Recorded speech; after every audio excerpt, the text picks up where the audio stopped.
Marami pa bang time? Oh my God. So ayan, hindi ko na pala siya naugasan. Hands up!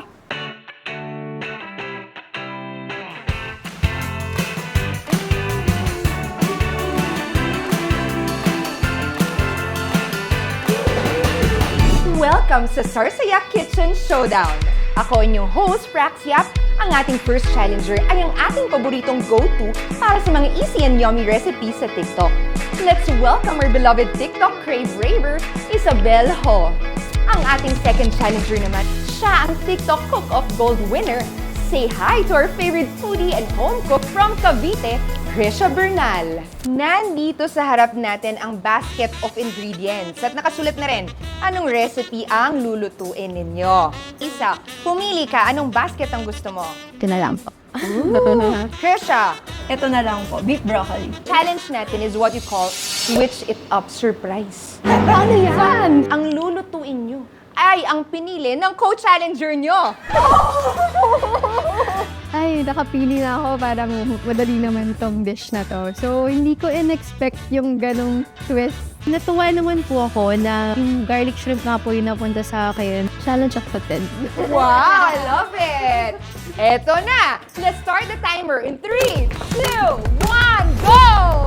Wait lang, ano ba yung mas maganda dito? Kailangan may ganito para mas malinang lang. Dalawa na lang kukunin ko para sure. Nakabahan ako. Ang hirap ng ebro. So, nalagay natin sa marinade natin itong sarsaya oyster sauce. So, ito talaga yung makaka-add ng richness and umami flavor. So naaamoy nyo ba yung aroma? Grabe guys, naamoy ko dito. Ang bango. So ayan, hindi ko na pala siya naugasan. So goods na yan. Ayoko magyabang guys. Pinaka nagpapalasa sa ating garlic shrimp. Ayan, lugay na natin. Kasi guys, ang hipon, madali lang to maluto. Ate Isa, baka may gusto ka naman tulungan kita. Okay lang. Si Ate Isa po, talaga, natutuwa ako na makakasama ko siya dito sa cook-off na to. So, try natin tong niluto nating shrimp. Grabe, ang sarap. Kailangan hindi ma-overcook yung broccoli natin. Tapos, i-strain natin, saka natin i-ice bath. Ice bath natin para hindi siya tuloy-tuloy maluto. Naging challenge din for me yung kailangan sabay na hindi ma-overcook yung broccoli. At the same time, dapat sakto rin yung lasa ng sauce. Hello, challengers! Krisha, Isa, how are you? I can smell freshness here. Try natin tong sauce. Ang linamnam ang lasa. So buttery, garlicky, madanamnam. Parang kinakabahan ako. Itikman din natin ang luto ni Isa. Ready na ba? Uy, ang sarap. Iba talaga pag sarsaya, no? Totoo. Kahit yun lang yung lagay mo. That's the secret ingredient. Alright, challengers, I'll leave you here to finish your dishes. I'll be back. Lagay na natin yung broccoli. Very quick lang to. Inelevate ko siya using sarsaya. Challengers, malapit na matapos. 5, 4, 3, 2, and 1. Hands up! Good job, challengers!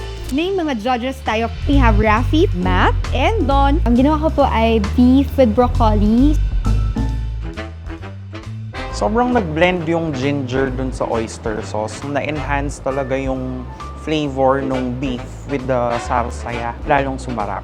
I agree, nag-complement all the ingredients natin, and especially yung broccoli. I like the twist na nilagyan mo ng sesame seed and mushroom. But ano siya, maganda yung blending ng lasa. Nagluto po ako ng garlic shrimp in oyster sauce. First of all, I like the presentation. The sauce that you did really blends well with the shrimp. I like it. Thank you. I agree din na yung sauce talaga parang nanuot din siya dun sa shrimp. Ako naman yung linamnam ng butter and sarsaya, sobrang nag-complement dun sa natural sweetness flavor ng shrimp. Eto na ang pinakahihintay natin. Ang mananalo sa ating showdown ay paparangan ng Sarsaya Kitchen Showdown Champion. Okay, start tayo from Don. Krisha! Matt. Isa! Very exciting dahil nakasalalay kay Rafi kung sino ang magiging champion natin. So, ang aking pinili ay si... Krista! Congratulations, Krista! Congratulations kay Kirsha kasi sobrang deserve naman talaga. Alam ko napaka-talented ng batang siya. Nailo, para sa ito. kung naririnig niyo man ako, I'm happy. Happy talaga ako. So, para sa amin to ni Ate Isa. Ito. Pero ang gusto ko po talaga, sana parehas kaming manalo. Congratulations, Krista. And of course, kay Isa din. Oh!